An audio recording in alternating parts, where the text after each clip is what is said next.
Hello and welcome to this open forum. Today we'll be talking about what the Taliban rules mean for the West and also for the region. And today we have an absolutely fantastic panel to discuss it further. We will be joined with Masood Hosseini, who's an amazing AP photographer who covered the region for a long time, winning a Pulitzer Prize for the work he's done there. Aisha Khan, who is a lawyer in London, but she also is a journalist, columnist for Dawn, which is a Pakistani newspaper. And we also have Jonathan Goodhand, he a professor at SOAS, who's an expertise in the region. I myself covered Afghanistan from 2009 to 2012. It's a region very close to my heart.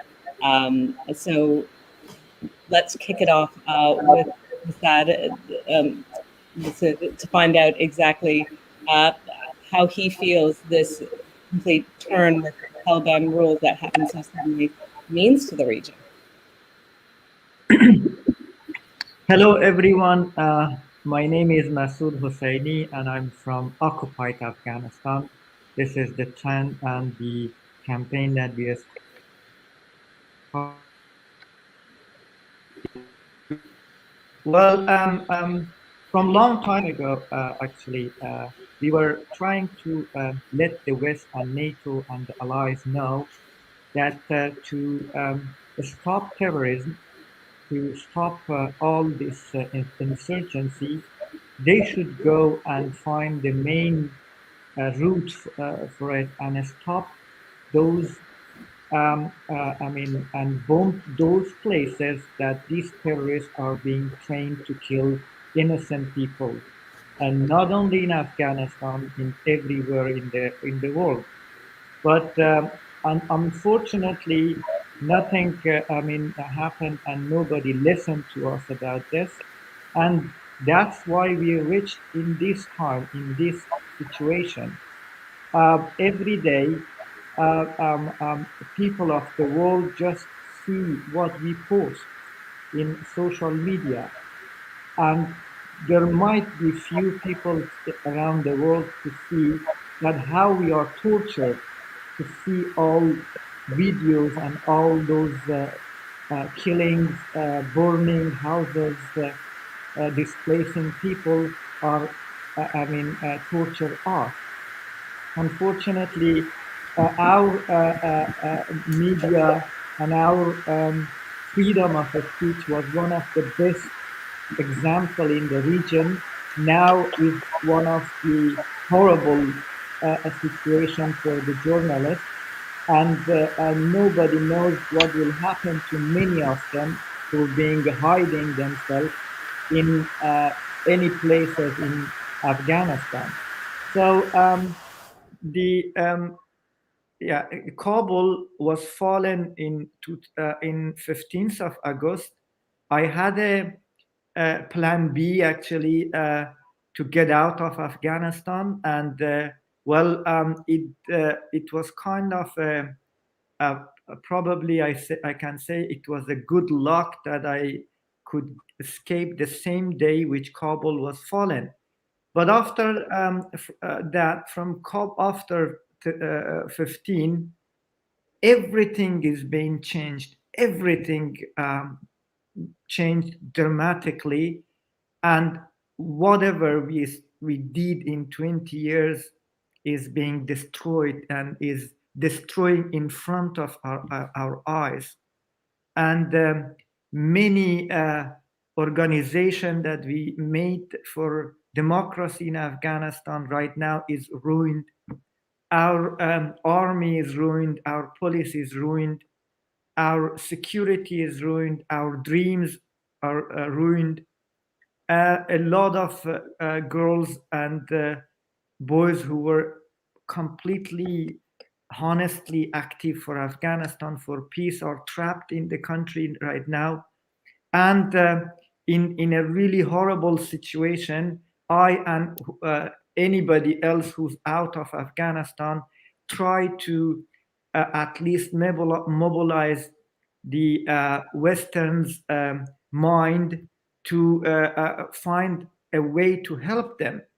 This is one of the horrible time in the history of the world, a country being invaded by one of its neighbor, and the world is only watch it, only see that how people are suffering, how people, men, women, children are being killed or being died in the cold, in the mountains. And it never happened.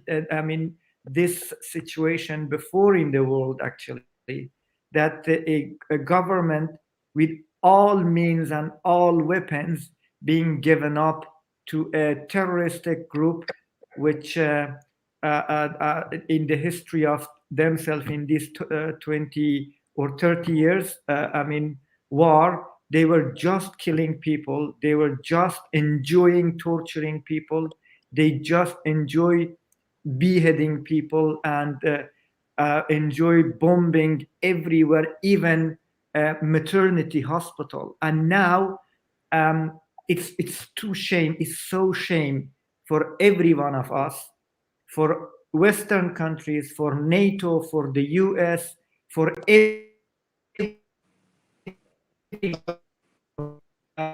call themselves allies and promised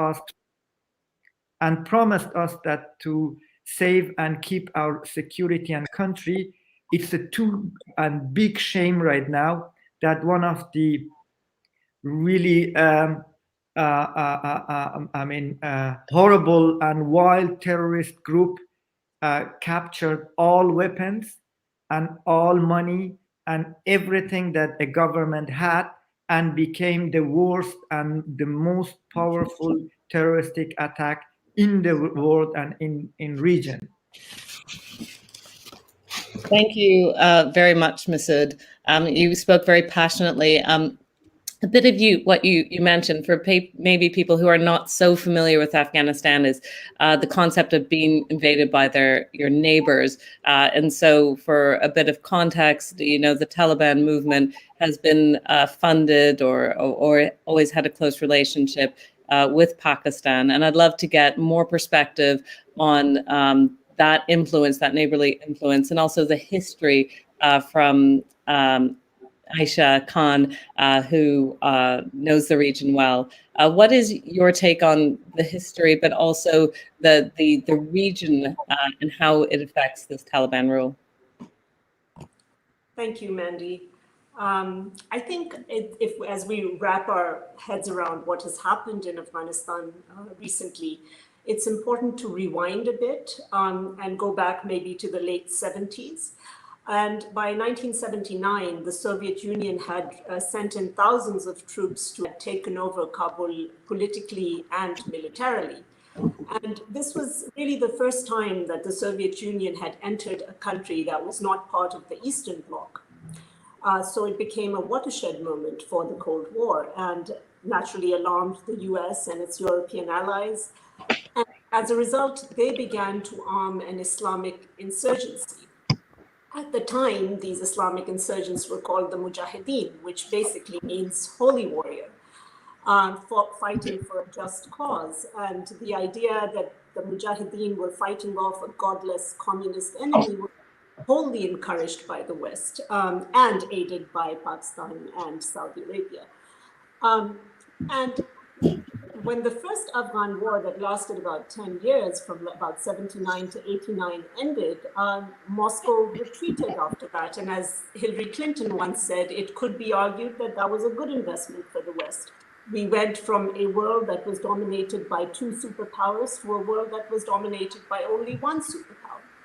But what happened was that in the aftermath of that victory, the US disengaged from the region. And Afghanistan, of course, was a war-torn country. The Mujahideen began infighting, and Pakistan saw it as an opportunity to have a friendly neighbor to its north, something that it had never really had before.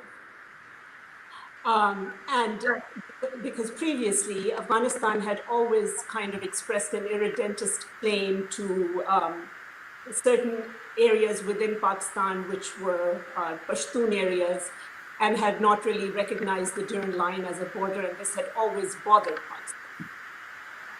So as a result, what happened was that in the 90s, the Taliban, who were basically madrasa students, Talib essentially means students, took over in Afghanistan. And the problem was, though, that they knew very little about how to run a country or worldly matters, and they relied on a very strict interpretation of religion, which was largely funded in the madrasas by Saudi Arabia.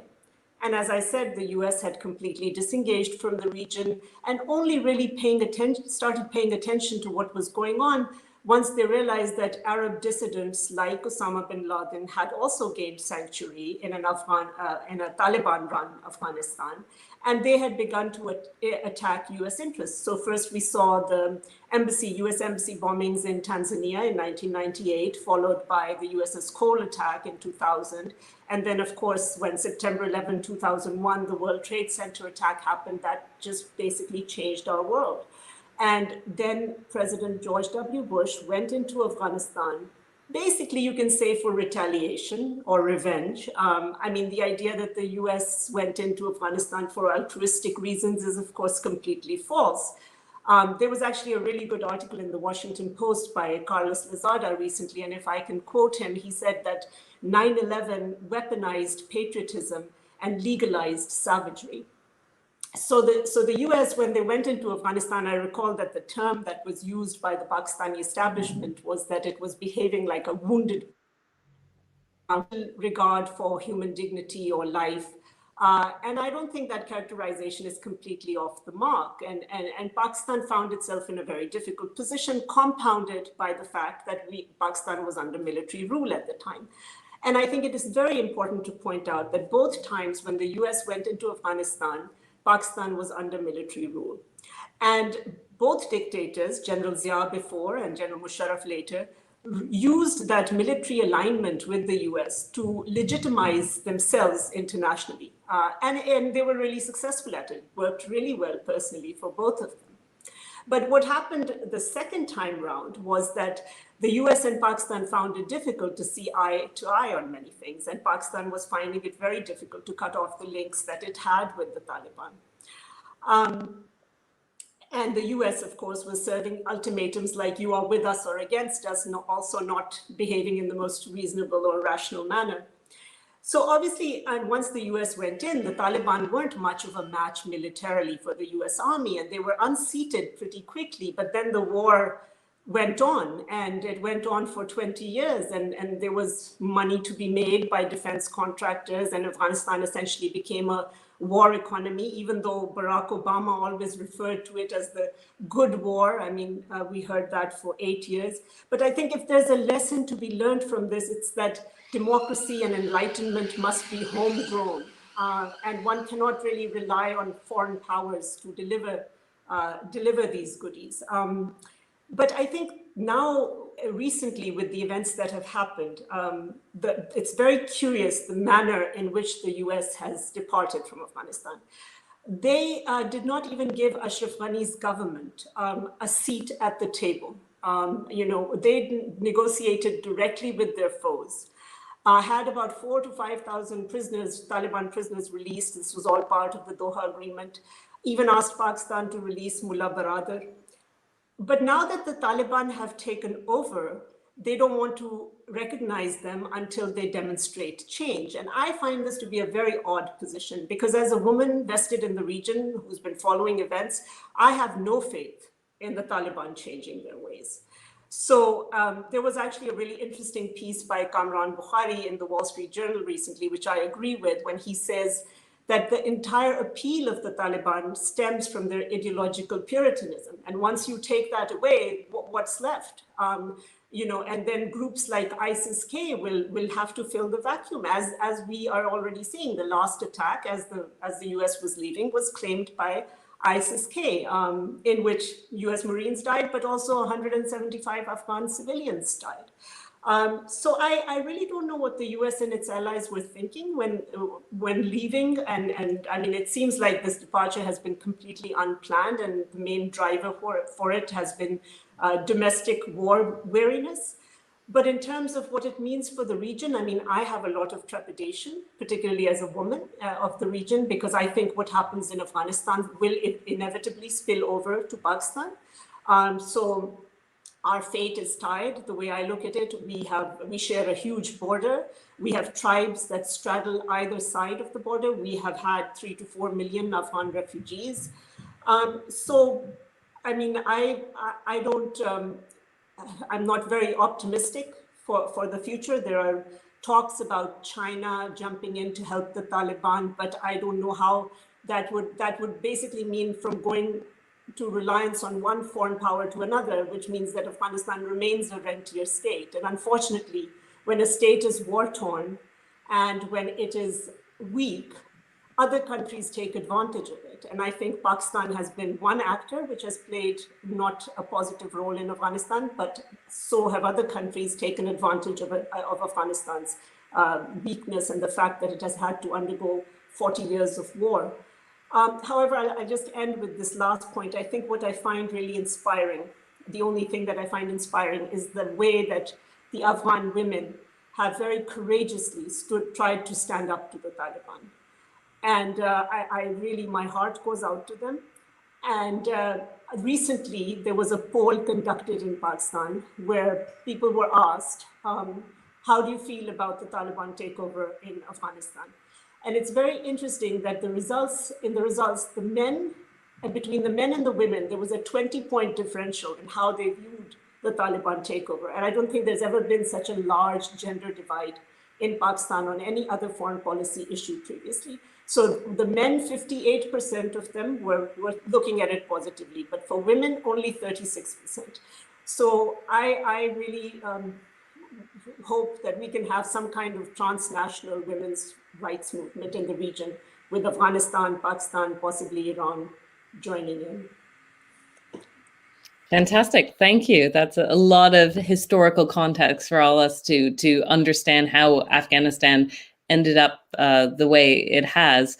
You point out that China may be looking to come in to fill that void in that helping Afghan develop. I'd love to talk now with Professor Goodhand about, what's in store for any development for Afghanistan. How do you see that region, that country possibly developing in the future?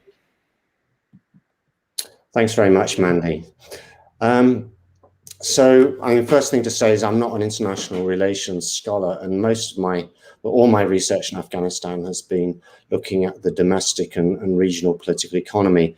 But at the same time, as everyone here will know, that Afghanistan is located in an international and very globalized environment, and historically, as Aisha was touching upon there, it's been shaped by, but also played a really important role in shaping wider international forces and currents as we're seeing today. So I'm going to say a couple of things and keep it very short. Firstly, asking the question about what current events reveal about Western countries in terms of their priorities, capacities, and their motivations. And secondly, what will be the impacts directly or indirectly on Western countries of the current events in Afghanistan? So firstly, what does it reveal about Western countries? And clearly Western countries are not monolithic. They're very divided, they're very fractured, and it's hard to talk in generalities about them. But I think one thing that's clear that we see from the kind of the Western, if you like, retreat from Afghanistan is a decline of Western interventionism. Afghanistan and Iraq were preceded by over 2 decades of growing international activism. And there was a kind of a rhetoric and a discourse, if not a practice of, and as Ashraf Ghani himself has talked about, fixing failing states, of exporting democracy through these large multi-mandate operations, either led by NATO or by the UN. And I think this is Iraq and Afghanistan have really kind of punctured this kind of hubristic set of goals, which are being shown to be extremely unrealistic, and have failed in their own terms. And I suppose now what we're seeing, if you like, is a swing back to realism. And we can see that in relation to the US and its engagement or lack of engagement with the South Asia region more broadly, and its strong focus on the Asia Pacific region and on China. And this has had a kind of unsettling effect in relation to kind of Western alliances, particularly around NATO, as Aisha was talking about, with how the Americans kind of more or less unilaterally withdrew from Afghanistan. It surprised its NATO partners, and it exposed how reliant NATO was on US air power, US forces, and its NATO partners were left really high and dry. And that's led to a conversation amongst NATO powers, particularly Europeans, about developing an independent defense capacity and also questioning the reliability of its relationship with the US. And then one final way this plays out in kind of East-West kind of fault lines.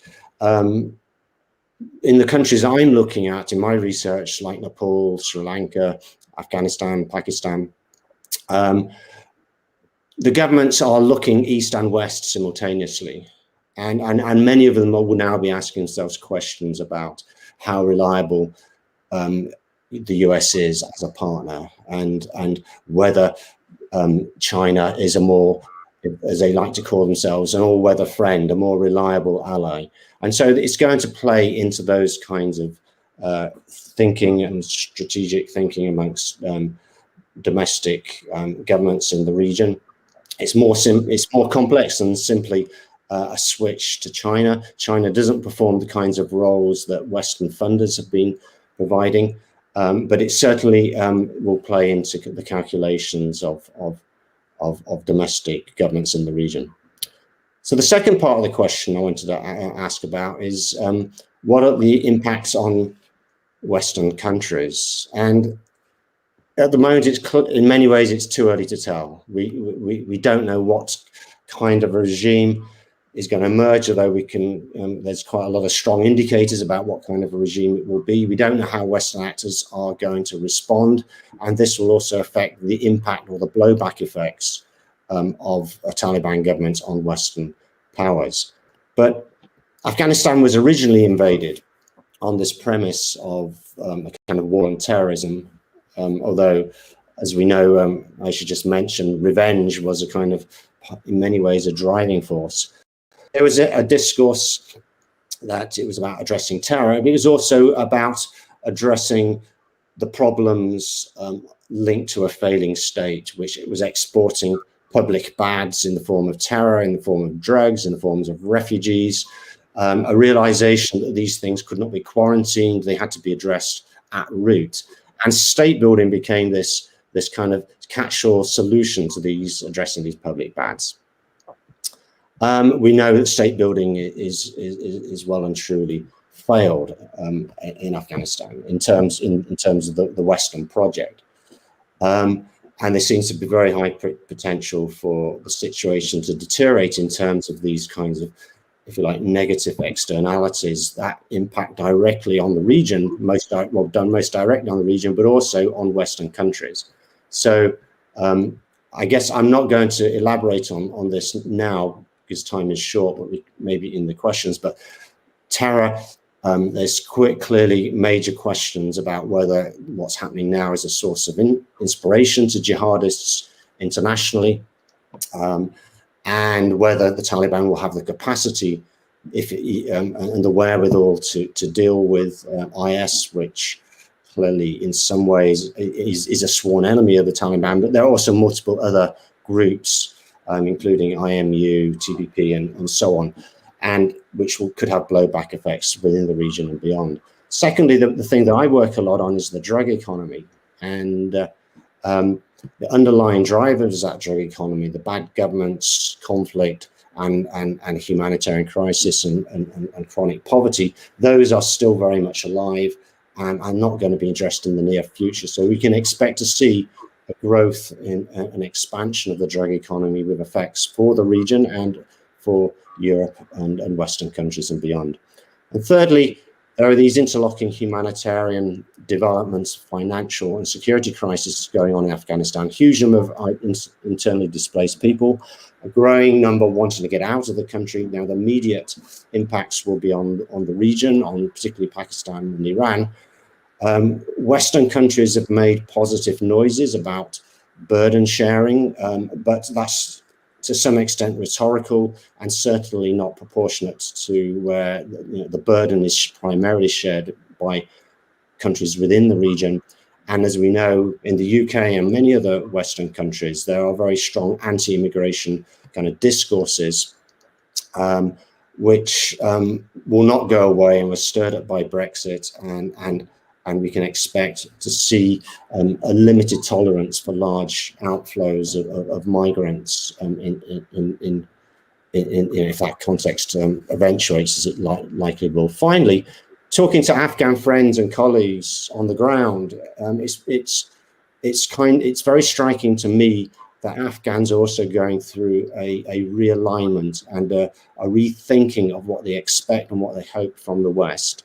I think that it's been gut-wrenching for many of us just to see the kind of callous remarks by Biden, the way the US has withdrawn from the country, and many of my friends who are often very pro-Western and have very strong networks in the West have reassessed their kind of perspective on Western actors.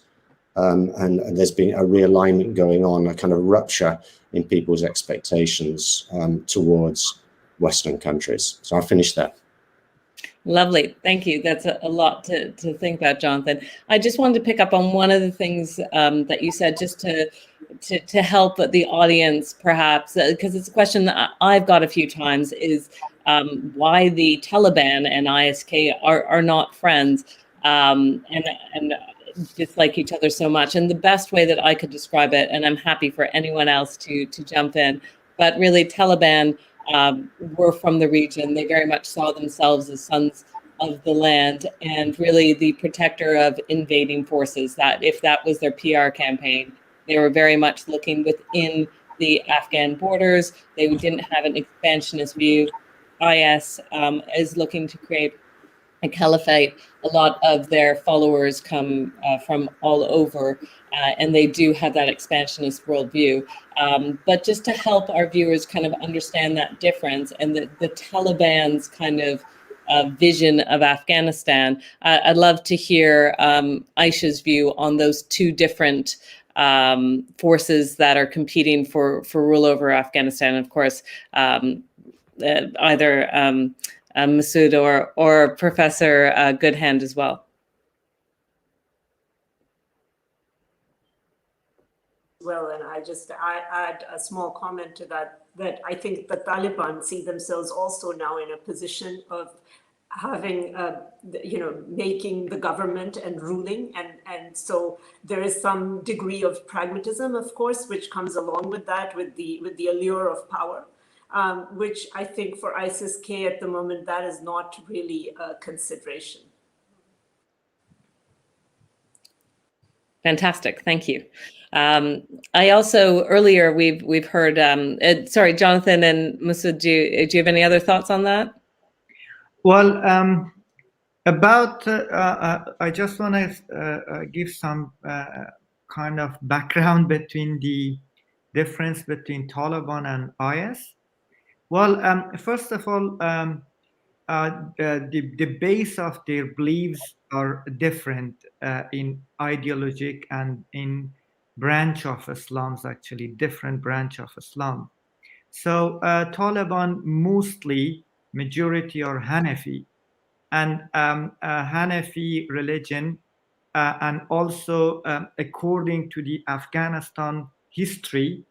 Well, when Abdul Rahman, which Pashtuns call him Amir, started to create and to gather the country, conquest all the other lands, and mostly the land of Hazara ethnicities in the center, and try to massacre them, and also, displaced Tajiks and Uzbek from the north and placed Pashtuns, Kuchis in the north. So that, king called himself Amir. And because there was no any system that time, his government and system called Emarat. So and also if you see the same thing that happened and finished in Taliban area was started in Abdurrahman and his son Habibullah reign. Like Abdurrahman and Habibullah started to destroy Bamiyan, for example, started to Pashtunize actually Afghanistan, and then these forces were coming in and trying to invade the other area and other ethnicities' land. So at the same time, when they try to bring this all this suppression, they need and they had to have ideological background, and that's why that they called it Amir and then Emarat. So at the same time, these are all were dominated by Pashtuns, and started in Iraq and Syria, and then try to get Khorasan, land as well. Those, fighters and those extremists who kind of try to make, another Khilafat based on Salafism and based on Saudi, regime ideology. They try to use exactly the conflict that right now we have, the conflict between Pashtuns and non-Pashtuns in Afghanistan, and to find a way to enter into Afghanistan. They use this conflict and dispute and try to bring the other ethnicities in the region, other extremists in the region here, and stand up against Taliban.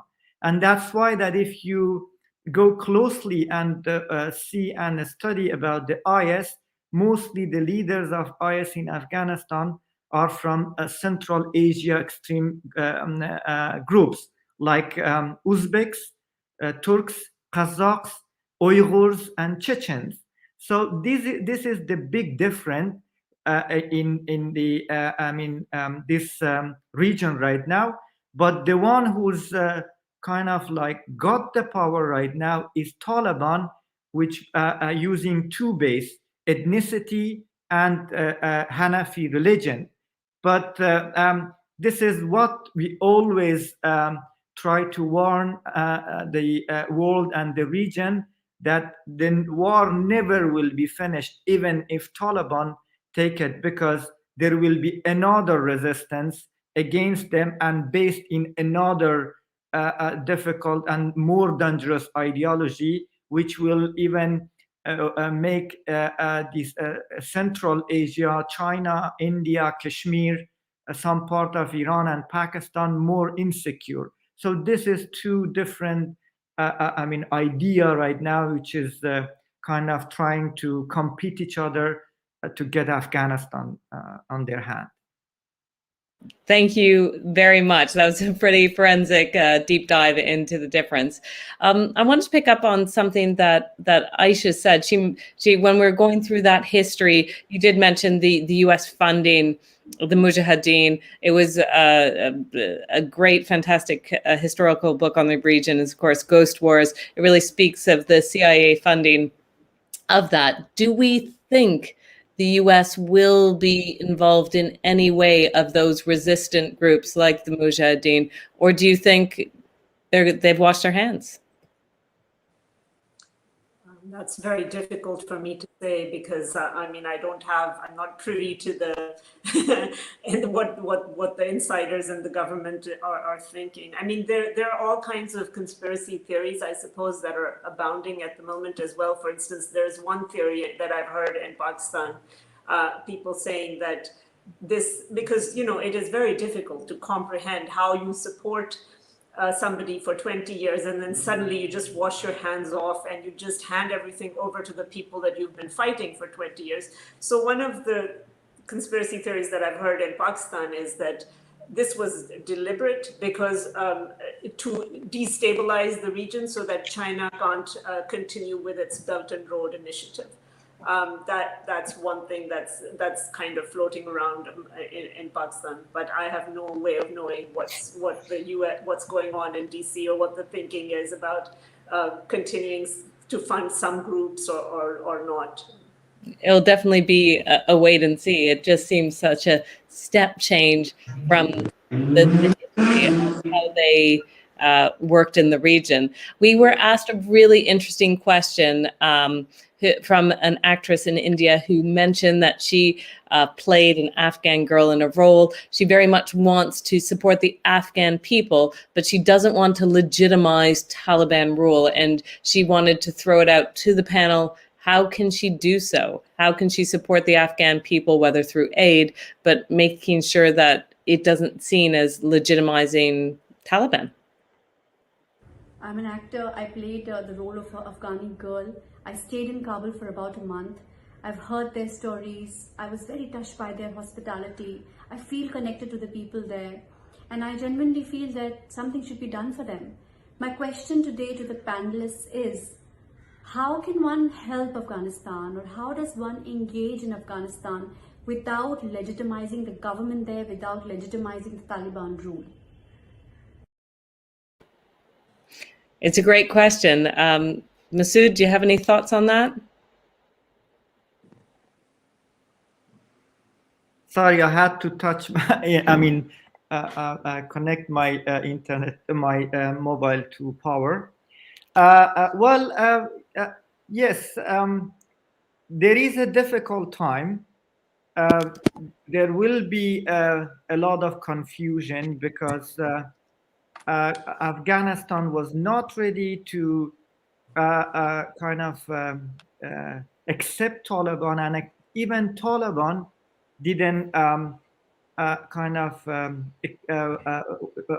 were surprised when they got into Kabul, because the Doha agreement between the US and Taliban was not, the scenario was not like this. But unfortunately, a big and a really key mistake happened and done by Mohib, the security advisor for the president, and also the really weak personality of President Ghani kind of made this big mistake.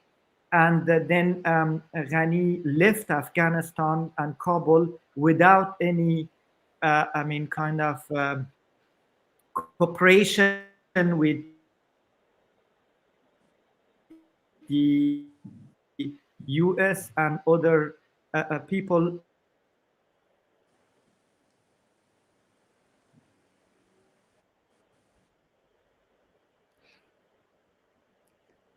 Masood, you seem to be paused on my side, so we'll come back to you, but let me pick up with Jonathan. Do you have any thoughts on what can be done? Yeah, I just want to I know I may be in disagreement with some of the other panelists, but I want to just make a point about when we're talking about the Taliban. We have to nuance our understanding because this is not a transition from a legitimate liberal democratic state to something which is kind of clearly problematic in very many ways, but comes out of a particular history in a particular context. And I strongly recommend a nice piece by Ananda Gopal written in the New Yorker last week, in which he talks to rural women in Helmand just as the government is falling, and recounts the experience these rural women have had over the last 20 years of extreme violence, of predation, of constant insecurity, of killing of relatives, And that has been their experience of the Afghan state over the last 20 years. And they couldn't understand, why did the Americans bring back these people who in the 1990s were also removed by the Taliban because they were so predatory.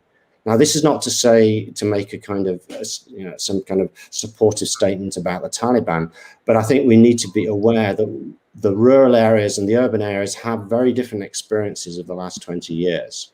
And it's not so simple as, it's not a simple kind of situation at all. So to go on to the question, I mean, first of all, partly linked to the last question, the last thing we want is the CIA arming resistance in Afghanistan. That's not helping the Afghan people at all. And Afghans I know are saying, we don't want an armed resistance at this stage. This make life even worse for us. Secondly, what I don't think Afghan people need are sanctions and to turn Afghanistan into a kind of an international pariah. We have this massive financial crisis, a development crisis, a humanitarian crisis. There has to be some kind of engagement, and that will have to be with the Taliban. That doesn't mean to say naively recognizing them or legitimizing them, but there has to be some engagement. Otherwise, everybody, the Afghan sanction regimes do not work, and the population will be punished through that kind of engagement. There is an urgent need to turn the finances on, to deal with the humanitarian situation, and to get some development programming going. So I'm afraid that will mean some very difficult choices and trade-offs. But we can't have purity here, it does mean some kind of engagement. Thank you very much, Jonathan. It's a quagmire for sure. Darren Jones has asked a question to the panels. Is it not dangerous for Pakistan to be seen to support the Taliban, considering they have suffered terrorist attacks as well? Aisha? Yes, I mean, it is. I agree. I've actually been writing about this quite a bit. I mean, I've been critical of this policy where, Pakistan is ideologically divided on this issue. As I mentioned, there's a gender divide on how the Taliban takeover is viewed in Pakistan. And also there is a political divide. And I think partially the reason that this has happened is because Pakistan has itself not a thriving democracy. So I think if it had, Pakistan's foreign policy on Afghanistan would have been different. So, yeah. Thank you. Thank you very much. We have a really interesting question that I'm gonna answer part of it, but I'd love for you to jump in. Someone is asking, what are the Western feminists thinking? They must not be shy about it. And I remember interviewing a politician who Masood might remember is Malala Joyga. And I remember asking her, what can us Western women do to support you? And she said, leave us alone. I was like, what?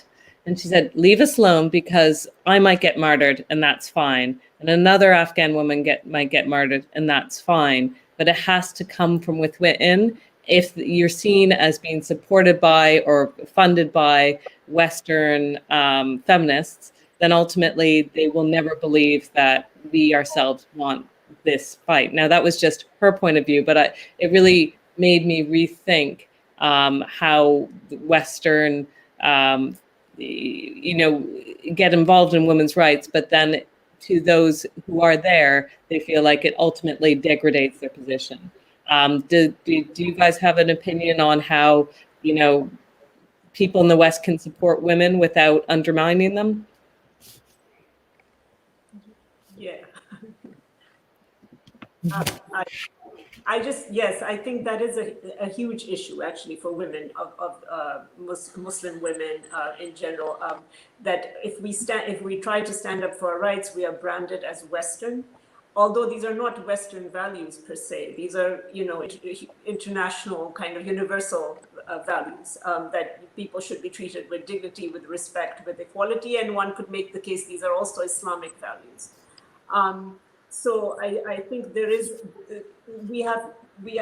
I I think the one thing that the West could probably do is that when you do support these women, try not to make it into divisive cultural issues, like culture wars. I mean, some of that feeds into domestic politics regarding migration and stuff, as Jonathan also mentioned, about people not, there are things going on in Western countries domestically that fuel sometimes Islamophobic comments about how Islam treats women and so on. And then that makes it a lot harder for women in the Muslim world who are actually trying to stand up for their rights within the framework of their religion. And I mean, I was having an argument actually today on Twitter with a journalist who said, oh, the Taliban will give women rights according to their own religious and cultural interpretations.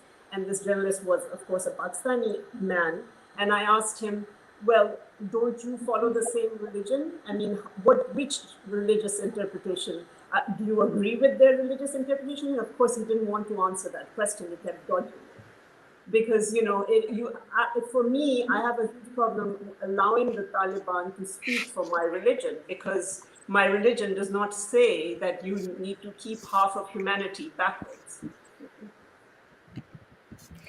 It's difficult to support in that context, that you don't want for them to be undermined. Another thought that I had was Afghanistan has often been, if we look historically, kind of the territory for proxy wars when it was the Soviet Union and the West.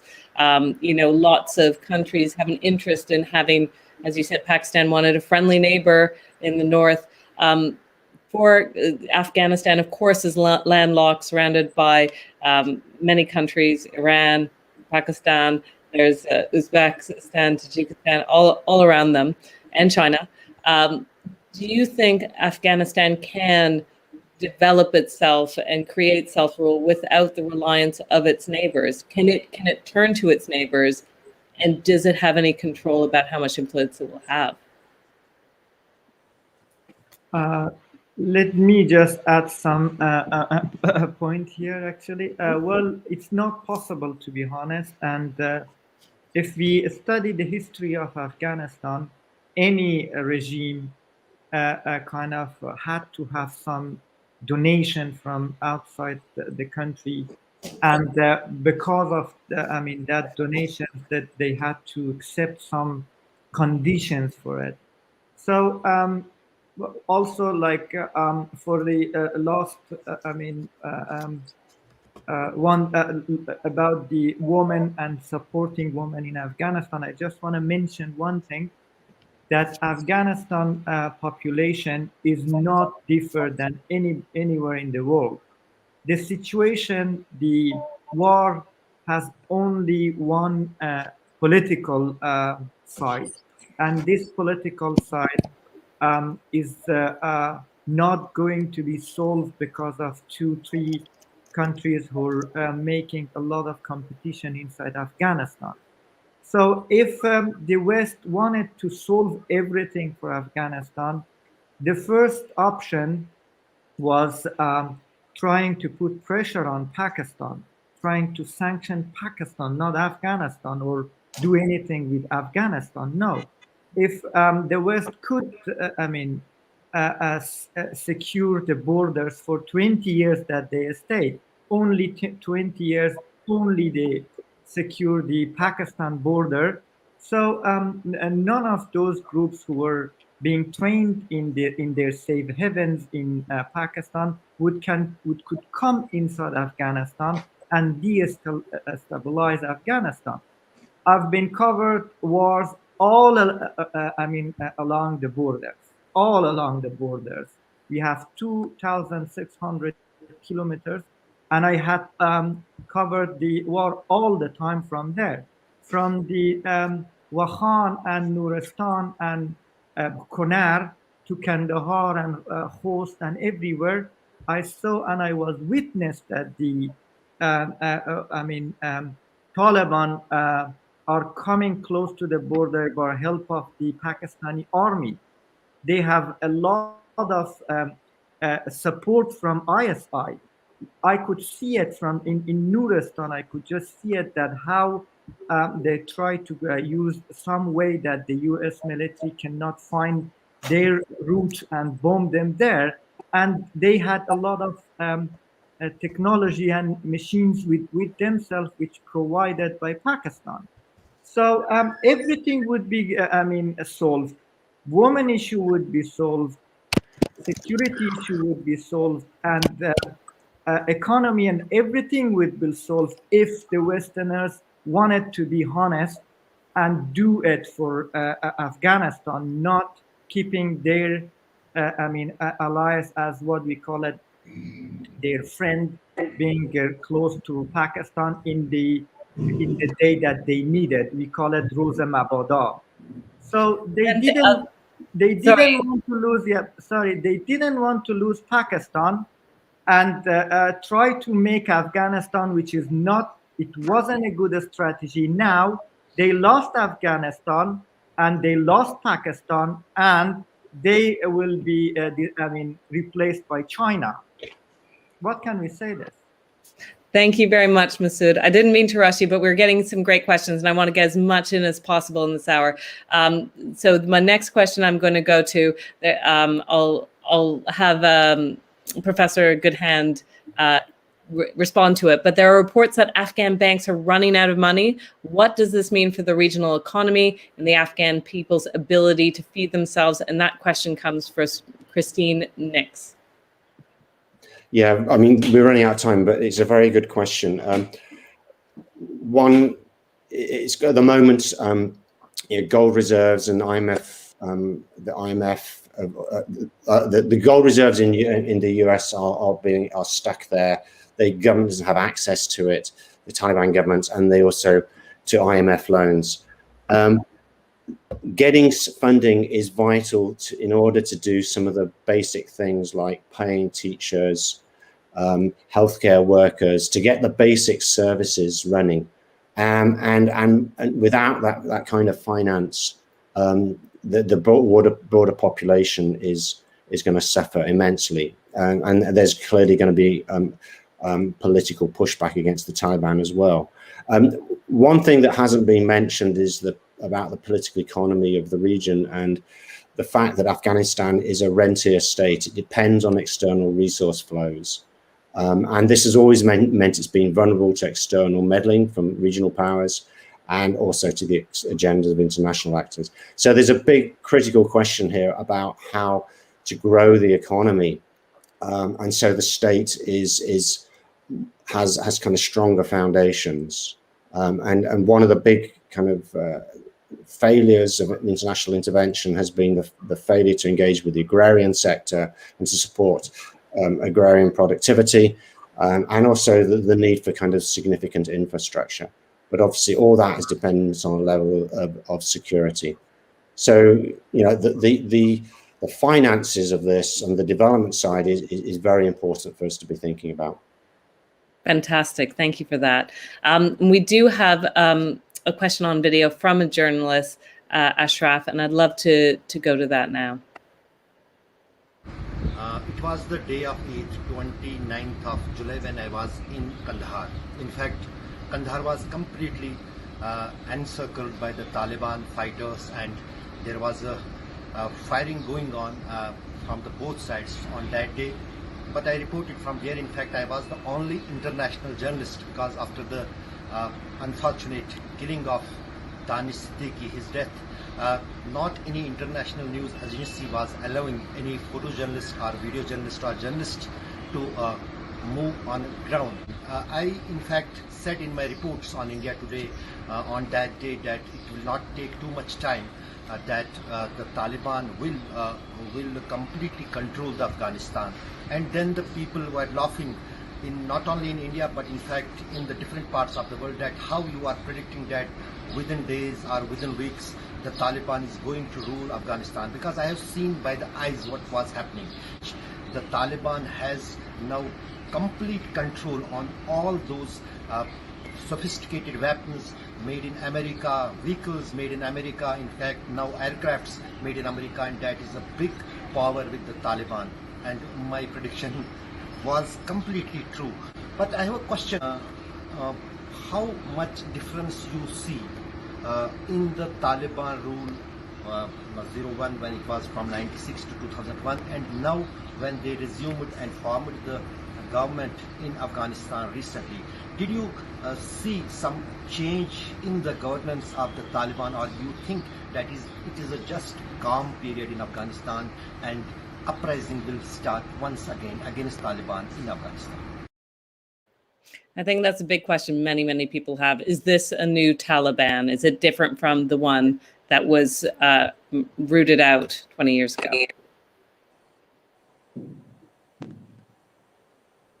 Any thoughts on that? Who should answer? Do you have an opinion?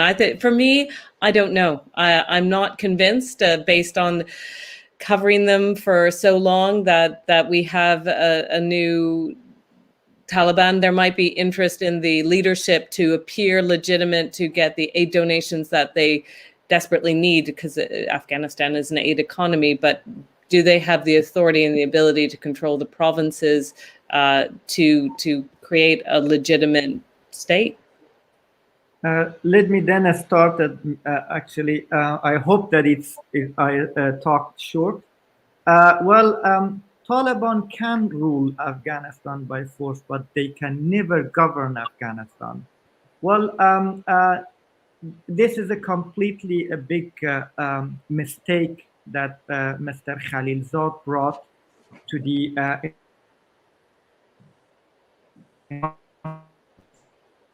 saying that because U.S. was completely tired of this long war, they needed to finish this war somehow, even if Taliban comes back with this normal kind of a way, and they try to tell them that they are changed, that the public and the Westerns try to accept it. For sure that if you go through the video and photos that is coming out right now, and if you go and see that what's going on to the media and journalists and women in Afghanistan, we'll see that Taliban are not changed in a good way. They are changed in a bad way. Now they have more technology to follow and track people. They have more technology to track the human rights people. They have more weapon and more control on internet, on TVs, on phones, and they are much powerful to, completely make Afghanistan and dominate Afghanistan for one tribe and for one, mind and one politics. Unfortunately, this was the big mistake that Westerners never accepted and never tried to listen to us. When I say us, it is non-Pashtun educated people that we try to tell them that if we have democracy and if the Westerners try to support democracy and try to kind of support the division in the power, as whatever the Westerners themselves say, then everything would be go to the right track.